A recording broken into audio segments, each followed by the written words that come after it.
بسم اللہ الرحمن الرحیم صلاۃ دائما بارک وسلم صلی علیہ قطب ارشاد حضرت واصف علی واصف رحمۃ اللہ تعالی علیہ کی تشریف دل پذیر حرف حقیقت سے منتخب مضمون بچہ۔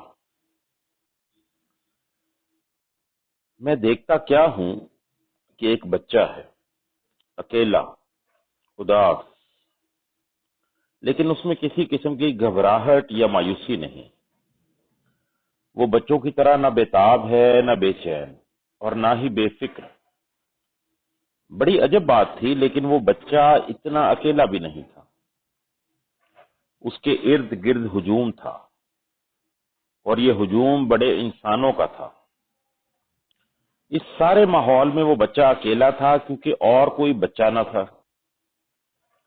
میں یہ جاننے کے لیے کہ وہ کون ہے، اور یہ سب کون ہیں، اور یہ میدان کون سا ہے، اس بچے کے قریب گیا، اور اس سے پہلے کہ میں اس سے کچھ پوچھوں، وہ خود ہی بولنے لگ گیا۔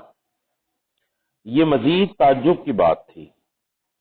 اس کے انداز سے یہ محسوس ہوتا تھا کہ یا وہ مجھے جانتا ہے یا میں اسے جانتا ہوں۔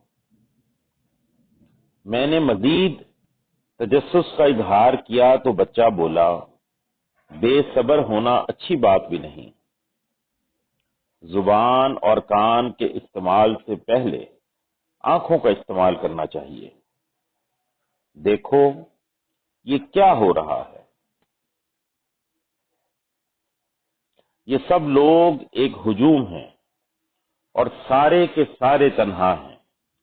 کوئی کسی کا پرسان حال نہیں۔ یہ ایک دوسرے کو جانتے ہیں، لیکن ایک دوسرے کو تسلیم کرنے کے لیے تیار نہیں ہیں، اور اسی لیے یہ ایک دوسرے کے پاس سے اجنبی اور بیگانے بن کر گزرتے جا رہے ہیں۔ ان لوگوں کے اندر ایک اور ہجوم چل رہا ہے۔ یہ سب خاموش ہیں، لیکن ان کے اندر کا ہجوم ایک ہنگامہ کھڑا کر رہا ہے۔ اندر کا ہجوم ہجوم خیال ہے۔ یہی وجہ ہے کہ یہ سب ایسے ہیں جیسے یہ سب ہیں۔ اور ہاں، بچے نے گفتگو جاری رکھی، اچھا تو تمہارے سوال کا جواب تو دوں کہ میں کون ہوں، یہ کون ہے، یہ سب کیا ہے، اور یہ کہ یہ کون سا میدان ہے۔ تم نے اتنے سوال کر دیے کہ مجھے جواب کی مشکل سے دوچار ہونا پڑا۔ بچے کی باتوں میں کوئی بچپن کا تاثر نہیں تھا۔ اس عمر میں وہ ایسے تھا تو ویسی عمر میں کیسا ہوگا؟ میں سوچنے لگ گیا۔ بچے نے میری حیرت کی پرواہ کیے بغیر اپنا بیان جاری رکھا۔ وہ کہنے لگا، یہ سب میرے رشتہ دار ہیں، میرے عزیز ہیں، میرے ہی ہیں، میرے ہی تھے۔ کل تک یہ سب میرے ساتھ تھے۔ ہم سب یہاں سے دور گاؤں میں رہا کرتے تھے۔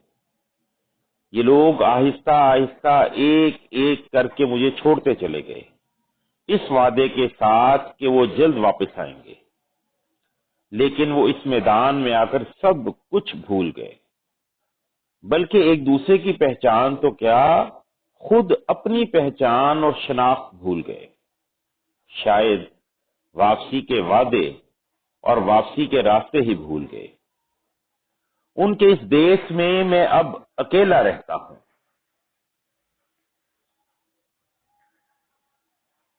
اور میرے ساتھ ان لوگوں کی یادیں رہتی ہیں۔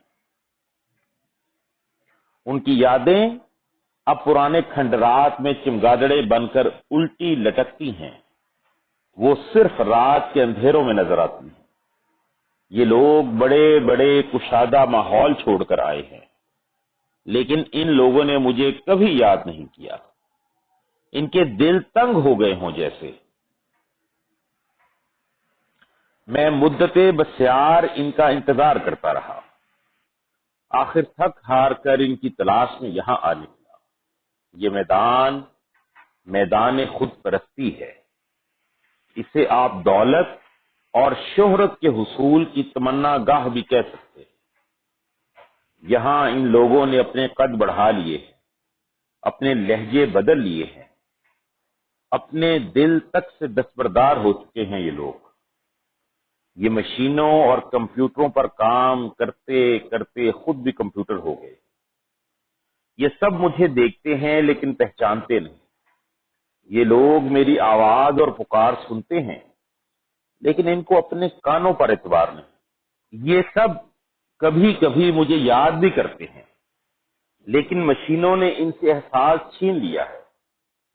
یہ اپنے قد سے نکل کر اپنے اصل سے کٹ گئے.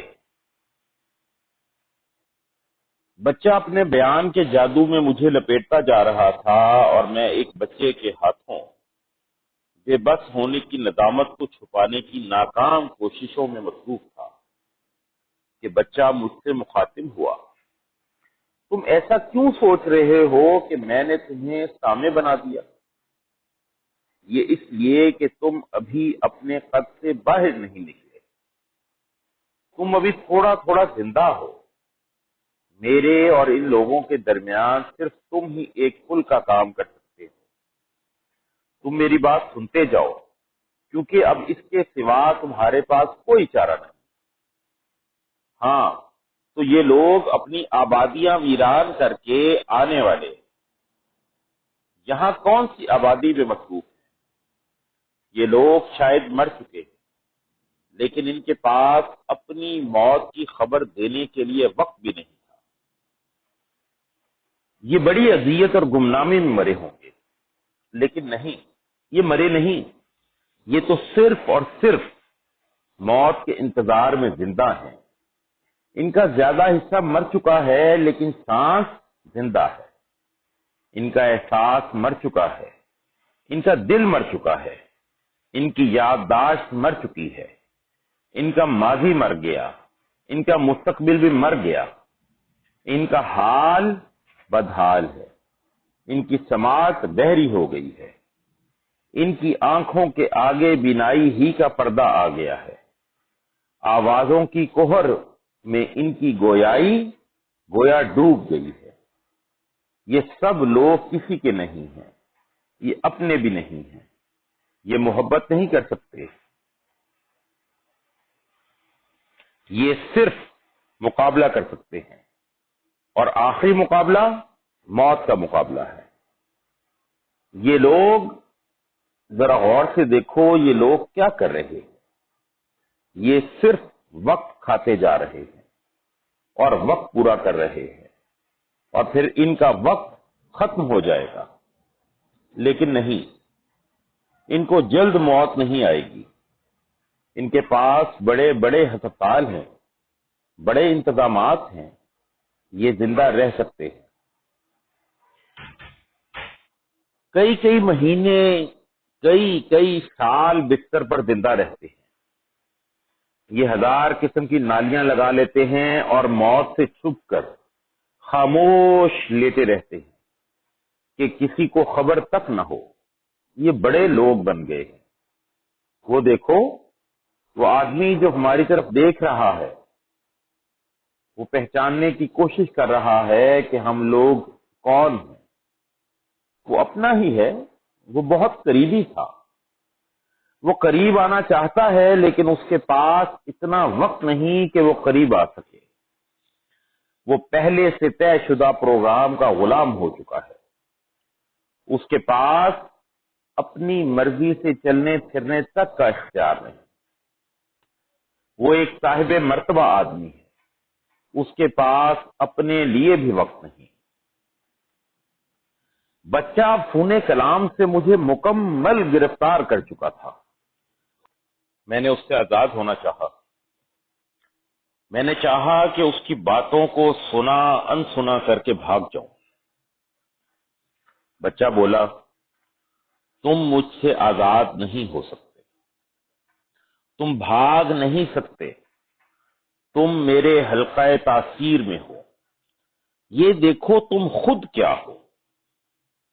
تم غور کرو، تم میری طرح بنتے جا رہے ہو. تم خود ایک بچہ ہوتے جا رہے ہو. لو یہ دیکھو، تم میرے جیسے ہو گئے. لو تم تو میں ہی ہو گئے. اب میری کیا ضرورت؟ یہ کہہ کر بچہ غائب ہو گیا۔ میں نے دیکھا اب اس میدان میں میں اکیلا تھا۔ میں خود ہی پکار کر کہہ رہا تھا، آؤ ہم لوٹ چلیں، آؤ ہم ایک بار پھر عہد کہن تازہ کریں، آؤ ہم سب ہم بن جائیں، آؤ تازہ ہواؤں کی طرف، مشینوں کو مشینوں پر کام پر لگا کر آؤ بھاگ پھریں، آؤ قدرت کے نظاروں کے قریب ہو جائیں تاکہ ہم صداقت کے قریب ہو جائیں، آؤ 4 دن کی زندگی میں زہر گھولنا بند کر دیں، آؤ اذیت دینے اور اذیت لینے کے اذیت ناک عمل سے توبہ کریں، آؤ آؤ گزرے ہوئے زمانوں کو پھر سے یاد کریں، آؤ کہ ابھی تھوڑا سا وقت باقی ہے، آؤ گزشتہ سے پیوستہ ہو جاؤ،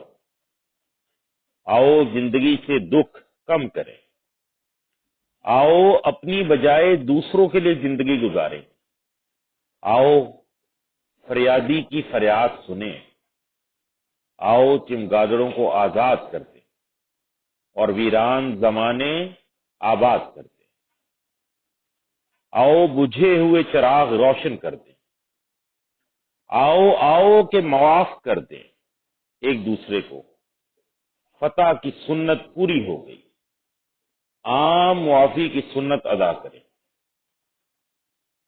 آؤ ایک بار پڑھا ہوا کلمہ پھر سے پڑھیں، آؤ حضور اکرم صلی اللہ علیہ وآلہ وسلم کی امت کے ہر فرد کو خوشی عطا کریں، آؤ دوسروں کی زندگی اور اپنی عاقبت خراب ہونے سے بچائیں، آؤ ساتھیوں، لیکن تم کیسے ساتھی ہو؟ تم ساتھ ہی نہیں دیتے۔ آؤ ایمان کی روشنی تلاش کریں، آؤ محبت کے نخلستان آباد کریں، آؤ کہ ہم سب ایک ہی ندی کے دھارے ہیں، ہم سب ایک ہی ناؤ میں سوار ہیں، بند کرو ذاتیات، بند کرو جھوٹ کو اخبار کی پذیرائی دینا، بند کرو ایمان فروشی کے مکروہ کاروبار، بند کرو اپنی خواہشات کے بے ہنگم پھیلاؤ کا بے مقصد و بے ترتیب سلسلہ، بند کرو ایک دوسرے کو بدنامیوں کے بازاروں کی رسوائی بنانے کا عمل، بند کرو کہ تم روبرو لائے جانے والے ہو اس دن، اس مالک کے روبرو جس کے سامنے تم جھوٹ نہ بول سکو گے، اور پھر تمہارے سر سے ستار العیوبی کی چادر اتار دی جائے گی۔ تم کیسے نظر آؤ گے اس دن جب عمل تبدیل کرنے کا موقع نہ دیا جائے گا، جب توبہ کا لفظ تو ہوگا لیکن اس کے معنی نہ ہوں گے۔ وہ دن بہت دور ہے، یہی تو ہے تمہاری ناعاقبت اندیشی۔ ابھی میں کچھ کہنے ہی والا تھا کہ آواز آئی، بس اب لوٹ جاؤ اس ماحول سے، یہ تو عالم خواب ہے، تم کیا زور لگاتے جا رہے ہو؟ بس پھر کیا تھا، خواب سے بیداری کے بعد پہلا کام یہ ہوا کہ آئینے میں اپنے آپ کو دیکھا۔ میں پورا ہی تھا، شکر ہے کہ میں بچا نہ رہا، لیکن میں ابھی تک سوچ رہا ہوں کہ وہ کون تھا اور میں کون تھا، اور یہ سب کیا تھا؟ کیا یہ واقعی محض خواب تھا؟ والسلام۔